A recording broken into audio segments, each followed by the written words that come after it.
पहले भी सोच थी। माननीय बहन जी 3 जून 1995 को जो पहली बार मुख्यमंत्री बनी, 21 मार्च 1997 को, 3 मई 2002 को, तो माननीय बहन जी तीनों के कार्यकाल में एक सज्जन समाज की सोच रखते हुए जिस समाज को माननीय बहन जी ने यहाँ का जिला अध्यक्ष बनाई है, उस समाज को माननीय बहन जी ने पूरे उत्तर प्रदेश में ऐसा तगमा दिया था कि जो आज इस सरकार में जो आप उप मुख्यमंत्री के रूप में देख रहे हैं वो चुप मुख्यमंत्री हैं, लेकिन इस समाज का जो तगमा था पूरे इस उत्तर प्रदेश में अपने समाज को देखते हुए कहीं न कहीं हर चीजों पर ये समाज अपना कार्य करने में सक्षम था और कार्य करने में सफलता इनको मिली थी।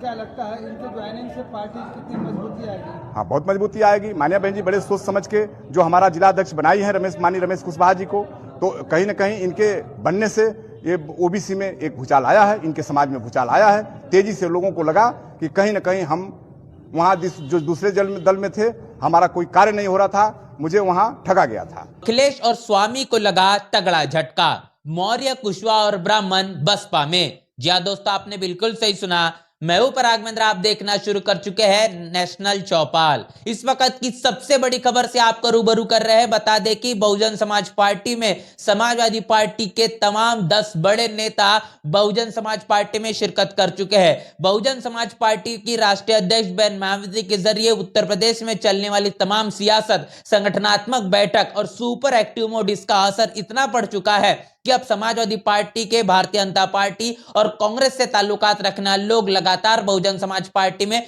शिरकत करते हुए दिखाई दे रहे हैं। इसके पीछे की आप वजह समझिए कि बहुजन समाज पार्टी पर लगातार सवाल निशान खड़े किए जा रहे थे कि बसपा खत्म हो चुकी है, बसपा का कुछ वजूद नहीं बचा। लेकिन इसका सबसे बड़ा संदेश बहन मायावती के जरिए 9 अक्टूबर माननीय कांशीराम साहब के परिनिर्वाण दिवस पर जो महाविशाल रैली की गई, इसमें अपनी तमाम बातों को साझा कर यह बात साबित करने की कोशिश की गई कि उत्तर प्रदेश की सियासत में लंबे समय से बसपा भले ही क्यों ना दूर हो, लेकिन आज भी अपना वजूद वो बड़े पैमाने पर रखती है। जिस तरीके से बहुजन समाज पार्टी अपनी सरकार बनाने की बात कर रही है और बहन मायावती को बहुजन समाज पार्टी के लोगों के द्वारा बहुजन समाज पार्टी के माध्यम से उनके नेता ये कहते हुए नजर आ रहे हैं कि वह 5वीं बार अब मुख्यमंत्री बनाने का समय आ चुका है। और इसी के चलते संगठनात्मक बैठकें और इस बैठकों में भाईचारा कमेटियों के चलते पिछड़ा और मुस्लिम तबके को जोड़ने की लगातार कोशिश की जा रही है। लेकिन ऐसे में अब यह देखा जा रहा है कि लगातार इस संगठन समीक्षा बैठकों के अंदर तमाम राजनीतिक पार्टियों के लोग शिरकत करते हुए नजर आ रहे हैं। और ऐसी खबर निकल कर आ रही है जौनपुर से। जौनपुर में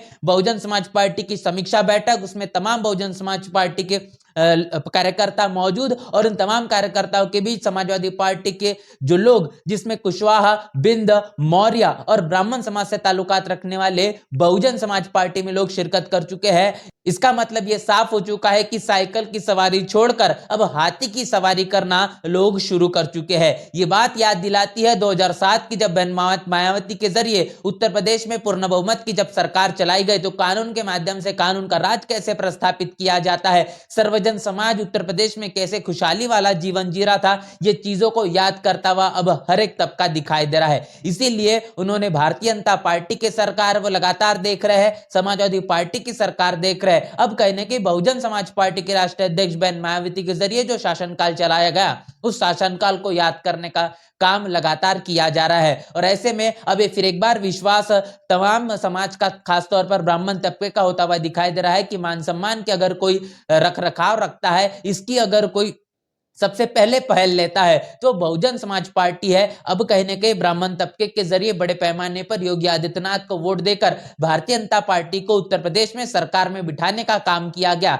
लेकिन अब भारतीय जनता पार्टी को सरकार में बिठाने के बावजूद भी ब्राह्मण समाज अपने आप को सुरक्षित महसूस नहीं कर पा रहा और ऐसे में उसका झुकाव अब समय के साथ साथ बहुजन समाज पार्टी की ओर होता हुआ दिखाई पड़ रहा है। जौनपुर में इस समय संगठन समीक्षा की बैठक और इस बैठक में विनोद कुमार बागड़ी जो मिर्जापुर मंडल के मुख्य मंडल प्रभारी है, इसके साथ साथ जौनपुर के जिलाध्यक्ष रमेश कुशवाहा, इनके नेतृत्व में बहुजन समाज पार्टी में शिरकत करवाने का काम तमाम लोगों के जरिए किया गया है। उसमें 10 समाजवादी पार्टी के नेता शामिल थे। अब देखना यह होगा कि इस तरीके का सिलसिला जिस बहुजन समाज पार्टी के नजरिए से जारी रहेगा और इसके साथ साथ ये चीजें इसी मुताबिक अगर बरकरार रही तो आने वाले भविष्य में बहुजन समाज पार्टी के लिए सकारात्मक परिणाम हो सकते हैं, इसकी उम्मीद की जा सकती है। इस पूरी की पूरी खबर को लेकर आपकी क्या राय है, आपकी क्या प्रतिक्रिया लिखकर कमेंट बॉक्स में जरूर बताएं। बने रहे नेशनल चौपाल के साथ, मिलते हैं नए वीडियो में, तब तक के लिए जय भीम, जय भारत।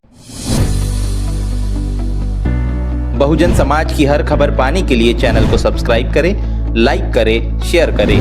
नेशनल चौपाल को बचाने के लिए ज्वाइन बटन क्लिक करके चैनल की सदस्यता लें और चैनल को आर्थिक मदद करें।